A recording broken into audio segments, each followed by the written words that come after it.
we will bring on our next speaker, who is joining us from Alaska with the U.S. Fish and Wildlife Service. We have Lisa Dlugolecki speaking about growing industry in the last frontier, conservation district seeds of success. Welcome, Lisa. Right, I am working on sharing my screen. Okay, we can hear you just fine, so. Awesome. Share screen. There we go. And share. Let's start this. Sorry. There we go. So are you seeing the PowerPoint? Yes.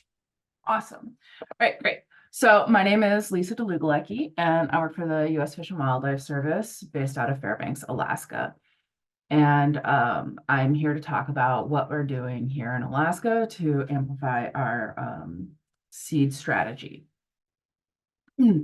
And how we're doing this is we are using conservation districts.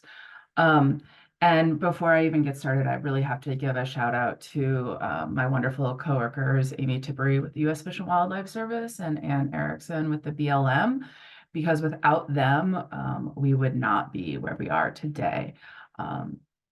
So with that, Alaska is a really, really big state.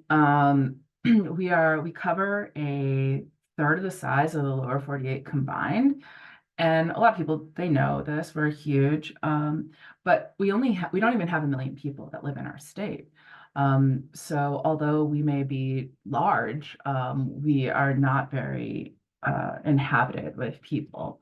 And so that leads a lot of people to think about Alaska like this. And I took these pictures. This is what Alaska looks like. It is quite beautiful. We have large, connected, intact landscapes. And Alaska invokes this imagery in people's mind, the people that have never been here, of this untamed land, of wilderness. And that is kind of what we have. But a question we get a lot from leadership is, with finite resources, why should we invest? Why does Alaska need a native seed strategy? And so, because this is what people think of when they see Alaska. And when people came to Alaska, when European colonists first started coming to Alaska, they came for the opportunity for the fishing industry and fur trapping. But there's more to it. In the 1800s, we found gold in Alaska, and that started a huge mining boom. And then in the 1900s, we found oil. And so this map here shows current and historical wells and mines. And some of these are just exploratory wells, small mines. But all these locations have to be reclaimed. Mines and wells have a finite lifespan. And they are generally on public lands, mostly BLM, state, but some of them are on the Fish and Wildlife Service and Park Service land prior to those organizations taking over. And the way that we go about reclamation in Alaska is, stabilizing the soil. Once the mining's going, you want to cover it up. And we generally have just allowed for natural revegetation with a supplementation of grass seed, maybe some forbs mixed in, but again, it's hard to source. And so mostly, using grass. And this has worked for a while, but that isn't always the case. Alaska is seeing something called Arctic amplification. And Alaska and all the Arctic nations, climate change is happening at 4 times the rate of our temperate regions across the planet. And this causes an increase in temperatures, changes in precipitation, timing of when it rains versus when it snows. Our southeastern Alaska area is getting much less rain than they used to get in their rainforest areas. And our northern areas that used to be drier are getting more rain.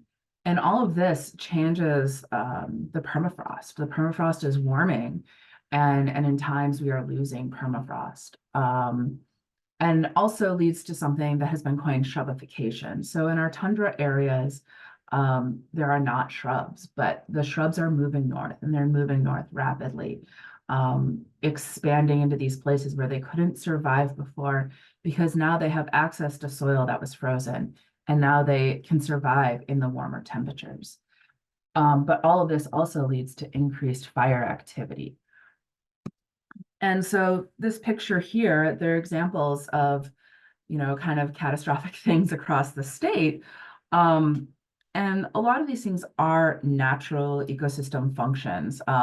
Lakes naturally dry, fires naturally happen, permafrost and erosion, they are are natural, but the rate that they're happening at, it's increasing in frequency. So generally, when a lake in the tundra is spotted with tons of shallow lakes, and generally as time goes on, the lakes dry up very slowly, and the sphagnum moss grows in, and it reclaims as tundra, and native vegetation grows in. But when the permafrost beneath these lakes disappears, there's there can be rapid lake draining, and it's just gone. And then you have this huge open piece of land that is open to invasion. And maybe not by native plants, depending on where this happens. Same thing with our tundra fires. They're going deeper into the peat. They're lasting longer. We have things called zombie fires that survive under snow. Of course, those are more rare, but the rate and the intensity that fires are burning in the tundra, we used to just say, let's leave it. It'll grow back on its own. And that's not necessarily what's happening, and not what's going to happen in the future in the climate scenario that we're seeing up here. And then continuing permafrost. This bottom left picture is called the Selawik slump. It's pretty intense. Those are full-grown black spruce trees, and this land just became completely destabilized and flows into streams. And same thing with this other stream bank erosion along the Koyukuk River. And when erosion happens at this rate, it causes problems with our native fisheries, and can hurt the fish. And so much of Alaska, rural Alaska especially, survives on subsistence fishing. And so all of these issues have been, growing. They're a growing concern. We heard Secretary Holland talk about this earlier. And something that, in Alaska, we have been really talking about, how can we have more native seed? What can we do? And so the Alaska Native Seed Group, it was a handful of federal and state agencies, and we got together in 2020. And it was different professionals that worked in invasive species, looking for weed-free certified seeds. And we have some statewide pollinator groups that several species of Alaska bees are up for possible listing on the endangered species list. And so we want to be proactive and make sure that we have plants for planting for pollinator habitat. And then overall restoration, especially fish passage restoration, is a huge thing, and stream bank restoration. But these meetings, this Shutterstock photo really super resonated with me, because we were this amazing group of professionals, but we were stuck. We were stuck in the loop of how do we get seed? It's a 5-year investment to get Forbes seeds, because that's what we wanted. There is grass seed available, but there's not always Forbes. And here's an example of a field trip we took to one of the main Forb growing farms in Alaska, and it's pretty small. And being stuck in that everybody wants seed and nobody has, there's a few native farms, there's native seed farms, and there's very few native farms overall, or there's very few farms overall in Alaska, and even less native seed farms, because farming is not easy in a place where you have such short growing seasons. Um, and it's a huge investment. And so, again, with such a little amount of land currently in cultivation for native seed, we just kept talking, we kept talking. But then, as everybody knows, the bipartisan infrastructure law was passed in 2021, and the Inflation Reduction Act was passed in 2022. And as our native seed group was meeting monthly, we started talking about, like, hey, look at this line item. It's talking about native seeds. And so we kind of we had some turnover, some retirements, and we knew this money was out there. And so we rebranded ourselves as the Alaska Native Plant Materials Working Group, and we came up with a mission and a vision, and we really knew that we had to strategically plan, and we had to come up with how to secure this money. And so while we were talking, at the end of 2022, there was excuse me, before I get there. So something that was said to us, because we were, really showing a lot of momentum, but we didn't really have anything, was we suddenly just had the right people in the right place at the right time.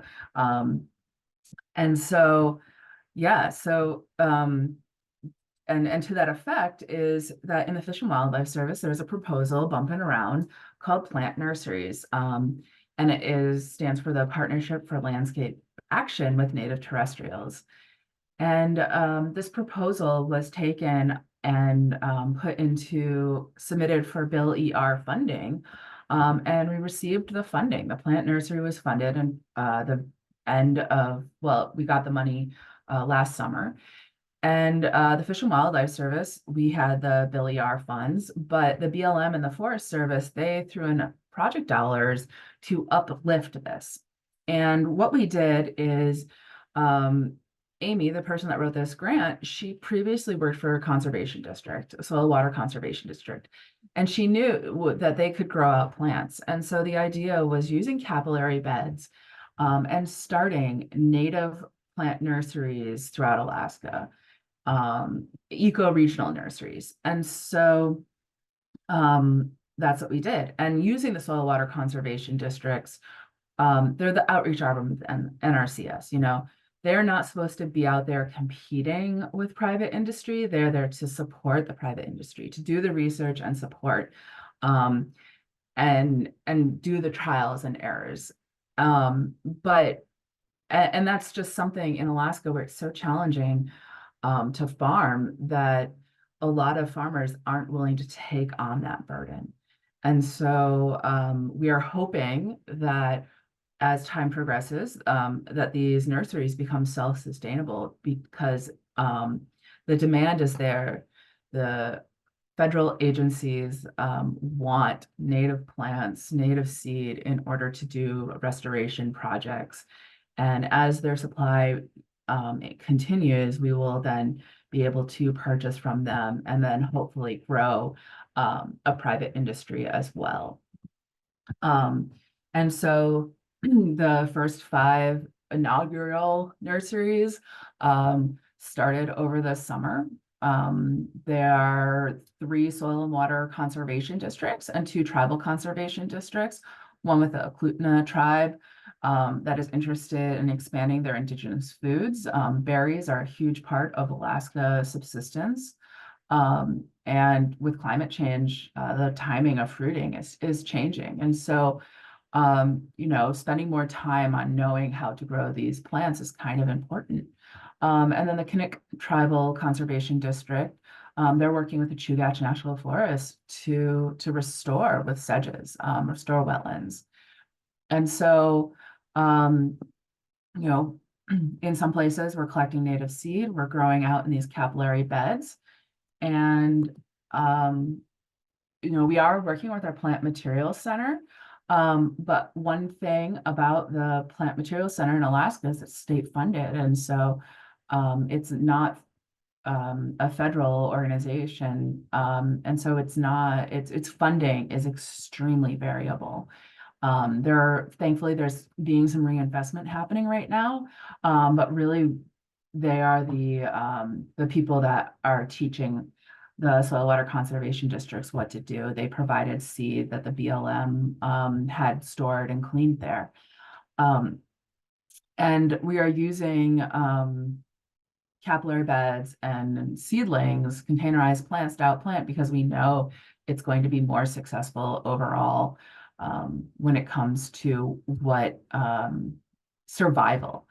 And, these might not be the most showy pictures, um, but something else we were told is, you have to treat these plants like they live in Alaska.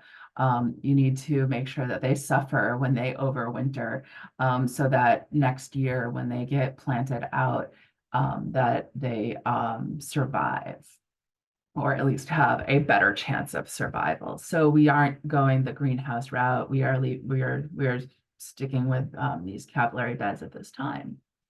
So with that,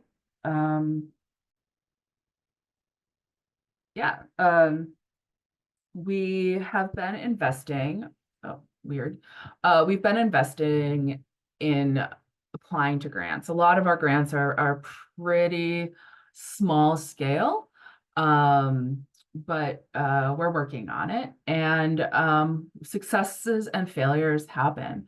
So we applied for this America the Beautiful Challenge grant, and we didn't get it. We were hoping to stand up a nursery with our Tanana Chiefs Natives Association, and unfortunately, we didn't get the funding.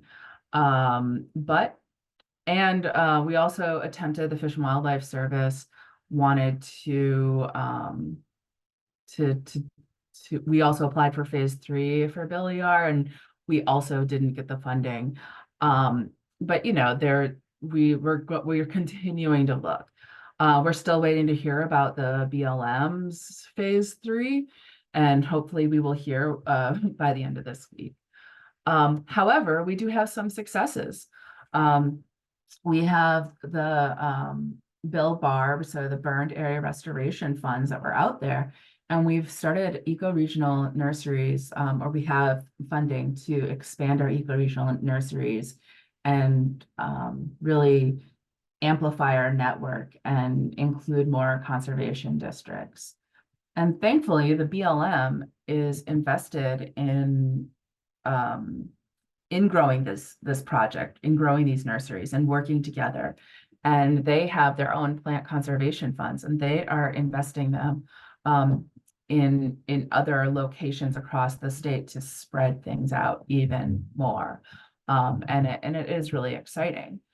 And then I do want to talk about, lastly, we just got funding through the Sykes Act for this native plant products for subarctic resilience and restoration.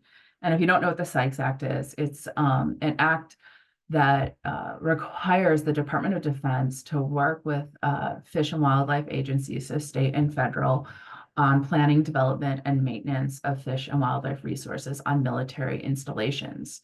And Alaska has quite a bit of military installations, and included in that, we are building them up because with an ice-free Arctic, there's contention in the Arctic Ocean, and so there's a larger military presence happening.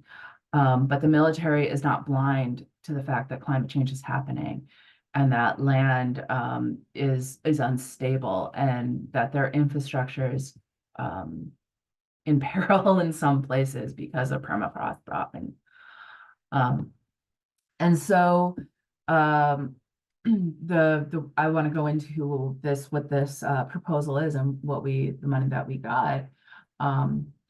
My coworker went to a symposium put on by ABR Environmental Research Services, a consulting firm. And it was a symposium on tundra salvage for restoration. And it's pretty fascinating because when you go into mine or put in an oil well, the land is just demolished, moved aside. And these consulting firms were like, well, what if we can salvage the tundra? And so this is extremely expensive and logistically challenging to go out and piece by piece pull out squares of tundra and then try and take it someplace else, and place it in another location. And if there's a road access, that's great, but there's a lot of times where it's not road access. And they found that this could cost upwards to several $1 million for a single acre to cut, remove, and replace tundra. Um, and overall, there's probably not enough projects going on to fix the tundra that we need. And so while sitting in this symposium, the question came up is, what if we make our own tundra? What if we make our own sod analog? So that's kind of the term that was coined, to try and insulate. And so the DOD gave fundings to the Fish and Wildlife Service, and we in turn are giving them to the Salton Delta Soil Water Conservation District. And we're hoping to work with the University of Alaska on graduate students and undergrad researchers, to partner and do the research on this and develop and test different substrates to insulate permafrost and prevent thermokarst formation, which is the type of degradation you see when permafrost melts. And it's pretty exciting because this project's going to start this summer. And so where do we go from here? All of this, it's been 4 years since. It's not our native seed group, our native plant materials working group. We're not the first people in Alaska to do this. People have been interested in native seed growing for a long time, but really in 2020 is when we really started talking. But it really wasn't until 2022 where things really started to take off and the momentum started going. And we've only been at this for about a year and a half. And I feel like we have done a lot and we've gotten a lot of traction. And so we are trying to grow this industry. We are trying to seed success. And, we can do a lot with a very little amount of money. And that's what we are working on. We're working on continuing to apply to grants and work together. And, none of this could not happen if we weren't such a amazing group of people. So the Alaska Native Plant Materials Working Group, we have 97 members. And we starting from a handful of federal and state agencies to now covering 37 organizations with 97 members is just mind-boggling on how fast we're growing and how well we are working together and showing up for each other and sharing ideas. And the people are invested in this here in Alaska. And so it's really exciting because I feel like we're at the beginning of something and that we want to persist and keep going and keep growing. And so with that, I would like to say thank you to everybody and let you know if you have any questions. Thank you, Lisa, for that great presentation. We have a few minutes for questions. And so, like the past presentation, we're going to be going with the top voted ones first. So please like the questions that you would like Lisa to answer. So the first question for you is, this is a great initiative and it appears to be worthy of emulation elsewhere in other lower 48 states. Is there any reason you think it might not be successful? Budget cuts? No. We are going to continue trying to fund this as best as we can. We started this money with seed money. Bill is rapidly coming to an end. The money will be spent down, and so we will need to find other ways to fund this. And although the federal government is giving the money to the districts, that works better in Alaska than, you know, keeping it in the control of the federal government. And so I think as long as we invest and tell our success stories, that's what our leadership likes to hear. And so the more that we're successful and the more that we continue working together and uplifting each other, I think like that is how we are going to move forward and keep this happening, because the soil water conservation districts are invested. People are super invested. So I think that, you know, persistence. Great, thank you. Next question, are you working with or in collaboration with Alaskan Natives? Curious if their traditional ecological knowledge is being invited to help with restoration efforts. Yes, most definitely. So we have we are working with the Eklutna tribe, the Kanik tribe. The BLM just has an agreement with the Queric Native Regional or Native Corporation, which is out in Nome. And so we are really reaching out to different Native groups and trying to get them invested. You know, but again, so many groups and people really want to work with Native people and uplift them. But there's only so many people. And so we don't want to overburden Alaska Native people with asking them questions. And so a lot of them do come to us and do love the support and share their knowledge and, you know, ask, can we help us grow? And so as long as we're there to support them, yeah, I think that we'll continue growing with Native tribals groups. Great, thank you. So we have a person who's interested in the plants nursery model and understanding that nurseries don't compete with local industry. So do they provide plants or seed directly to restoration projects?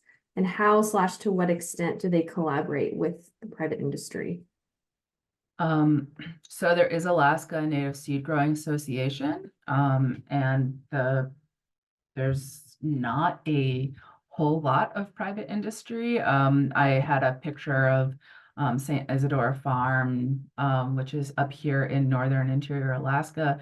And people do talk with them and talk about growing techniques. But there really isn't a whole lot of competition at this point because there aren't enough native seed growers out there. People stop, there's a lot of hobby farmers. And so you know, that competition isn't there yet.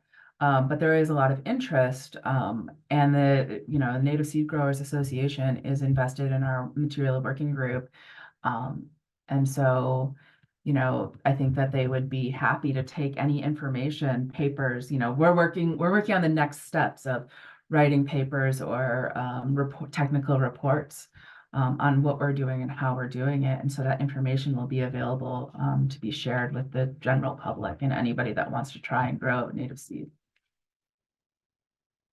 Excellent, thank you. Did you work with private landowners? And if so, how did you approach them about collecting seed for restoration? We haven't had to really work with private landowners. So much of Alaska is public land. And so a lot of the seed has come from BLM's Seed of Success program. And we are trying to start collecting seed. There was one picture, one of the conservation districts is starting their Seeds of Success, and they're collecting as well. And we're getting from the Plant Materials Center. And so it's private landowners really isn't an issue here in Alaska. All right, I think we've got time for one more question. Do you complete survival surveys after a certain period of established time? We are way too early. These nurseries just started over the last summer. And so,